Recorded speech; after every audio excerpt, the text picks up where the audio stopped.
جنہوں جنازہ نہیں آتا دھوکھا کر رہے اپنے باپ دے نال، اور بہت بڑا دھوکھا۔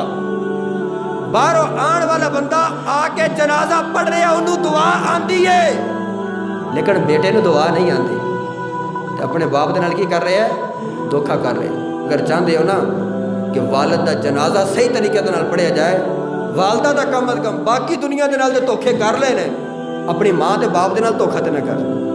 جنازہ یاد کر، امام الانبیاء دے غلاموں جنازہ پڑھن جاؤ نا، میں اکثر کہندا رہنا 100 بندہ ہوندا تے 100 دے وچوں 60 بندے ایسے ہوندے نے جنہوں نے جنازہ نہیں آندا ہوندا۔ کسی نو جنازہ نہیں آندا، کسی نو طریقے دا پتہ کوئی نہیں، کئی صحیح طریقے نال وضو کر کے نہیں آئے ہوندے۔ اسی رسماً آنے ہیں، جنازہ پڑھتے ہیں، جنازے میں شرکت اس واسطے کرتے ہیں کہ یار اللہ دی رضا، سلام لین آنے ہیں، منہ بکھان آنے ہیں، یار اج اسی جاواں گے تو کل کوئی آئے گا۔ ساڈا یہ ماٹو ہوتا ہے، ساری یہ سوچ ہوتی ہے کہ وہ بھی آیا سی اج میں بھی جانا، اس واسطے نہیں جانا۔ بخشش جی